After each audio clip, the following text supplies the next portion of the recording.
Hey, look, but you just got back from Vegas. Spurs advanced to the championship game and fall to the Knicks. Allowed me to leave a couple days early. I was covering the Thunder, you were covering the Spurs. But look, man, they snapped the Thunder's 16 game winning streak. I felt like this was kind of an announcement from the Spurs of, hey, we're a force to be reckoned with right now and probably for a long time to come. The return of Victor Wembanyama still ramping up from a minutes perspective, but what were your takeaways from the Spurs Vegas trip? I think two things. The biggest was what you just said. That was sort of the Spurs way of saying, hey, we might not be contenders, but we are here and you better pay attention to us. But the second part of it, which I thought was interesting, after they lost that game, the championship game against the Knicks, the first guy I wanted to talk to in that locker room was Keldon Johnson. Hmm. And the reason why is because Keldon is the only guy that has been around like the whole time. I mean, he doesn't know what a playoff berth looks like. And so I just wondered how he would take it. And when I talked to him in the locker room, I actually told him why I wanted to talk to him. And he was just like, man, it's just, he said it's an uncomfortable feeling because before, when you lost a game like that, it didn't feel the same because there was no expectation. And he said, so when there's that expectation, like they are in a situation now where every game they play, they are expecting to win it. And he said it's an uncomfortable feeling, like to fall short when the expectation is that you win. And so it's just a different dynamic going on in San Antonio right now. And I felt like those guys really took it hard because they took the NBA Cup seriously. Like they went into that thing saying, we're going to go out there and win it. And I think that's a good place for them to be at this point. Well, it's the first time in Keldon Johnson's career that he's playing in games that really matter. I guess there was a Yeah. play-in game mixed in there, but the first time, like you said, that there are expectation and there are really games that have significant stakes. And look, I do think the 200 plus grand they won by advancing to the championship games probably enough to get him his llama. Yeah. Um, enough to Heard of them if you want. Okay, there you go. Enough to get David Jones Garcia a nice ride.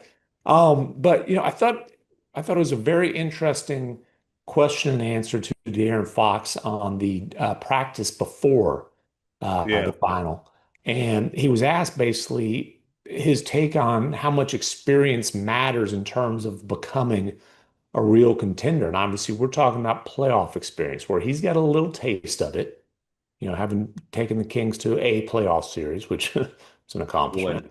One. Right. Harrison Barnes, who's a role player on this team, has championship experience. Luke Cornett, who's a role player, has championship experience. And then you're basically talking about a bunch of guys who haven't tasted the NBA playoffs yet. So, people are asking about the Spurs as potential contenders because they just knocked off the defending champions and the team that looks like a juggernaut for years to come. And Fox's answer was, yeah, I definitely think you need some playoff experience. I don't know the last time a team has gone from not making the playoffs and then winning the championship the next year. For us, we know this is a process, though. We're going day by day, step by step to try to win a championship. If we can do it this year, that would be fantastic, make history. But like I said, we know this is a long process. Yeah. And I thought that was interesting. Basically acknowledging of, hey, this is the first year for the Spurs to build toward becoming a contender. Like they're not there now. Maybe they can fast forward it and somehow get there this season. But the other thing is, this is a team that should have a pretty long runway with Wembanyama, with all those young guards. What was your take on Fox's answer? Well, he also sort of expounded on that answer when he talked about the cup itself. Mhm. He's saying, you look at the history of the cup, and history says that, you end up doing something, later down the road. And part of that is just gaining that experience in those high stakes games. But, you look at like the participants last year in the cup championship, OKC and Milwaukee. Well, what happens there? OKC goes on to win the championship and Milwaukee gets bounced. Getting bounced early for the Spurs is a win, though, if we're being honest here. And I also thought one of the interesting parts of De'Aaron Fox's comments was he talked about how early in the season they talked about going to the playoffs. And then Harrison Barnes sort of, cut in and said, hey, well, what does that mean? Like, are we a one and done? Do we make a run? Like, what does success look like for us? And that is something that the Spurs are still trying to figure out. But I will say that they are starting to realize that they are sort of ahead of schedule. Like, they weren't supposed to be where they are right now. And so that's been a little bit of a surprise to them. But at the same time, it's like, okay, we are ahead of schedule, but let's see how far we can take this thing. Let's go further than what everybody thought we could. And it looks like, Timmy, you're about to win that bet, man. Oh, for sure. I'm trying to get in there. I'm trying to get a seat at the table for that dinner. Yeah, Bontemps is given, and I think the over-under ended up being like 42 and a half. Obviously, they're going to far clear that. And look, even I think before the win over the Thunder, and we're going to get into the potential for a rivalry there in a second. I think it became clear by what the Spurs did during the 12 games that Victor Wembanyama missed that they've got something potentially special brewing here. When they went 9-3 without Wemby, and the ninth win in that stretch, a blowout of the Lakers where Stefan Castle had 30 points. Then it became clear, and by the way, Castle missed a lot of those games too, but it became clear with the success they had without the franchise centerpiece that, okay, hey, they've got a real roster here. Now, uh, you know, again, I think they've got their core for the next decade or so. And the core there, I'm talking about Victor Wembanyama, Stefan Castle, and Dylan Harper, who, by the way, even though they lost in the Cup championship game, I thought Dylan Harper's performance there. 5 threes. And well, and after one of those threes, what did he do? Got all up in Jalen Brunson's jersey and forced a backcourt violation. So to me, it's not just and the three, he hadn't shot the three well, but he's a very talented offensive player who likes to guard. Stefan Castle is more of a dominant defensive player who can also give you 30 on the road against a playoff team and rebound and facilitate and get in the paint at will. So they've got their core for a long, long time. And again, I thought Wemby's answer in terms of a potential rivalry against the Thunder was also interesting because there was a lot of questions. The way Wemby celebrated that, when his old buddy Chet misses the free throw that essentially kind of sealed the win, he grabs the loose ball before giving back to the ref. Yeah, screaming in the middle of the lane. And okay. And then he said that thing about, paused in the post-game press conference, said that thing about pure and ethical basketball that everybody was like, Yeah. what is that? And he was given a chance. The first two questions of his press conference, I asked the second one. The first one was in French. The second one I asked in English. They're the same question though. What do you mean by pure and ethical basketball? A couple days later after practice, and he didn't pile on the Thunder there. And then his answer when you asked him about, hey, what do you think about the potential for a rivalry against the Thunder? I thought was very respectful. Yes. And also very realistic at this point. Well, you always hear about like this arrogance that Vic supposedly has, and I subscribe to it a little bit. I mean, there's a little bit of arrogance there. Well, that's Bontemps who doesn't I know swag, but go on. But in that moment, there was real humility with that answer. It's hey, we are looking up at them. And we want to get up to that level. We can't even talk about a rivalry until we get to where they are. And so I thought that was, again, a very humble answer. And one of those ones, though, where in the back of his mind, he's like, we got to get these guys every chance we get. And I think they got them, 2 more times here in the next week and a half, 2 weeks. And 3 times over the next month. Yeah. So it's December 23rd. Yeah. December 23rd, Christmas, and January 13th. And he said, I don't think anybody right now can claim to have a rivalry with them in the league. They're in their own tier. But it basically said, we hope to make it one. Exactly. I'm very interested in it. And the league needs the Thunder to have some real rivals, or at least a real rival. And, they're two teams that are best positioned to do it. Both happen to be in our territory in the Lone Yeah, Star State. And, you look at the Thunder with their young core, with a guy who has a chance to be the face of the league and Victor Wembanyama. And then you look at the Rockets with obviously their young core as well. yeah, KD right now is their best player.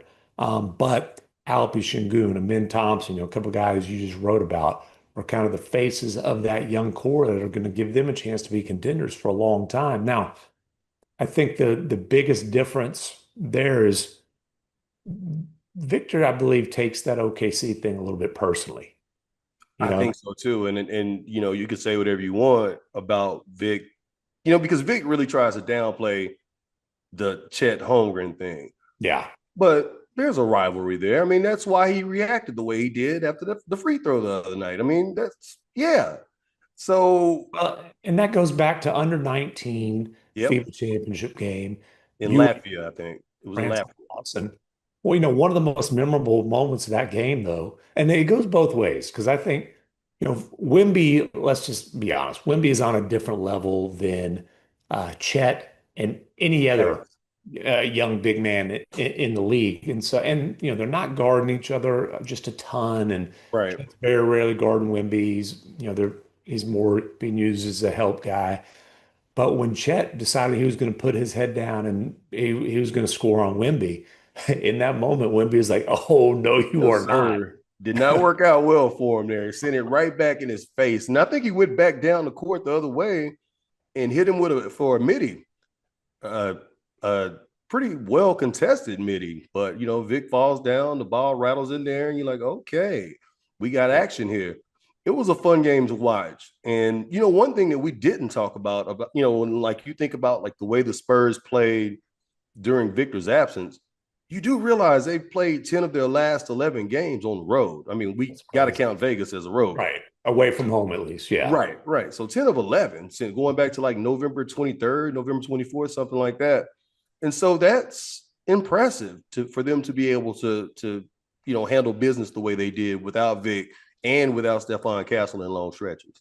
And going back to the Harrison Barnes discussion with the team, I think what we're watching here is a young team in real time raising the standard. Yes. And they're raising the standard because they've proven to themselves, hey, we shouldn't just be satisfied with making the playoffs. They haven't Exactly. made the playoffs in a while, right? Six They years. haven't, yeah, they haven't even made the play-in in a while. Um, and so, but this is not a team that if you get it, if you sneak in via the play-in and you get an 8 or a 7 seed and get bounced, like they're not going to be satisfied with that. They'll feel like that is a disappointing season, despite the fact that that is also a significant leap. So I think going into the season, a lot of people felt like, hey, if the Spurs can get in the playoff mix, that's a significant jump. Right. Into last year, they kind of got into the respectability range. It's a jump from that to somewhat competitive. No, like they need to, and they are at least establish themselves. I won't say contenders because I agree with Victor. There's one team in the West that's on its own tier, one team in the league that's on its own tier. So it's hard for me to call somebody a contender when OKC exists, but at least a challenger. Right. And, a challenger means for the Spurs, probably it's a disappointment if they don't get to the second round of the playoffs now. I think You know, so. uh, Are you looking at the standings right now though? the- Like it's so enticing. Like if they stayed this way, that first round matchup, that would be fun, man. oh, let me look. Let me look. Check it out, man. Okay. Ooh, yeah. That would be fun, Yeah. right? That looks like a Michael C. Wright series right there. It would be. I'd be up to my eyeballs and work TV appearances or whatever, but it would be fun, and I'd And be awesome. we're talking about Spurs Rockets as we speak is the 4-5. Now look, there's a lot that can happen there. Um, the difference between the 5 seed and the 2 seeds only 2 games.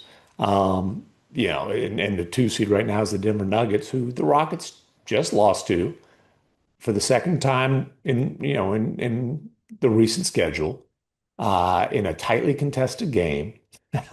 Let's talk about the officiating. Did plenty of that. By the way, I do believe that the last 2 minute report saved Ime Udoka some money because About 25K. he got 25K, which is kind of your basic standard. Coach rips the ref.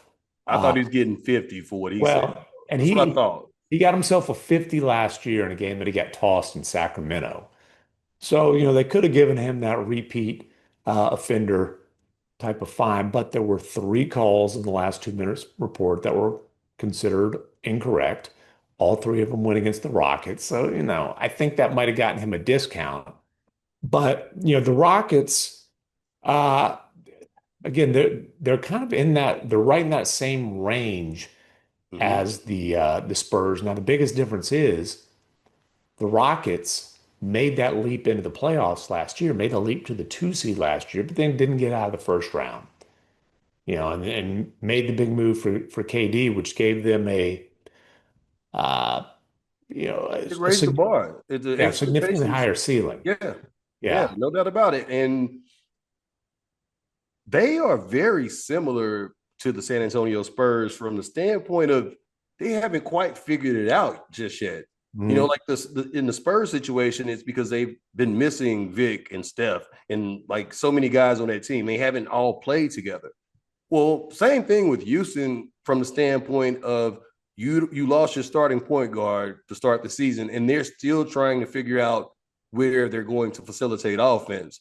And so it's a situation with Houston. They are going to figure it out. Like KD was on Fred VanVleet's podcast the other day, and they were talking about how everything is sort of effed up. That's what they said. But they're going to figure it out as the season goes on. So they are very similar from that standpoint in that they are not what the complete team that we're going to see at the end of the season. I'm talking about both the Rockets and the Spurs. Yeah. And look, they both, I'm not going to put De'Aaron Fox and Kevin Durant's at his level. Right. But similar in the sense of they made trades to bring in established all NBA talent to kind of lift the franchise and raise the ceiling of the franchise. And in both cases, they were able to make those deals without giving up core young pieces. So Kevin Durant gives the Rockets a chance to make a deep playoff run. De'Aaron Fox gives the Spurs a chance, I think, to make a deeper playoff run. But those franchises, when you look at them, the long term and even the short term ceiling, but especially the long term, is still all about the guys in their early 20s, right? And we talked about the modern day version of Duncan Parker and Ginobili, of Wemby, Stefan Castle, and Dylan Harper. And then for the Rockets, it's a Min Thompson, it's Alpi Şengün, who might be putting together an All NBA type of season. Jabari Smith Jr., who's having the best season of his career and kind of really settling nicely into that role. Reed Shepherd. It's those guys, and that's why. Look, the Thunder are going to be a juggernaut for a long time.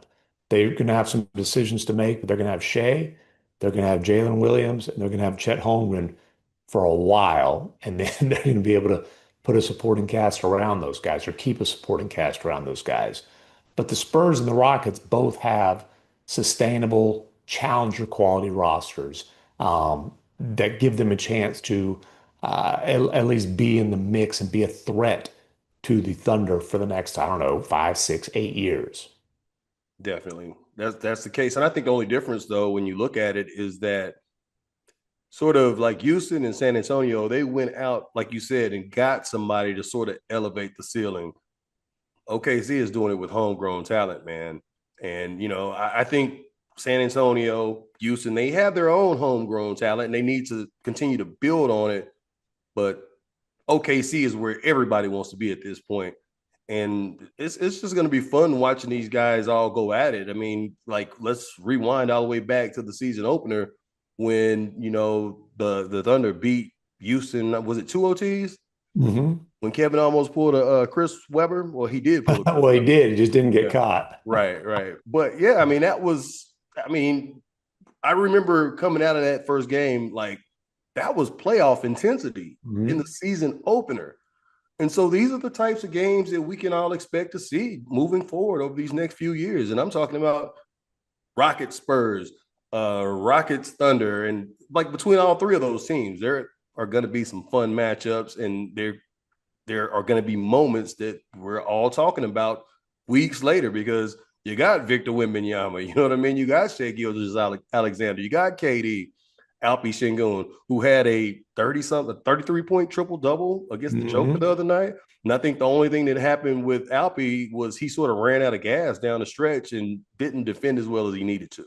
Yeah, and obviously the Nuggets, I think when you talk about the top four teams in the West, OKC, Houston, San Antonio, Denver, and whatever order you want to put them in. Yep. The Lakers have some work to get in that category. Honestly, I think they've got to get better defensive pieces around Luka Doncic and Austin Reeves. I don't know that happens this year.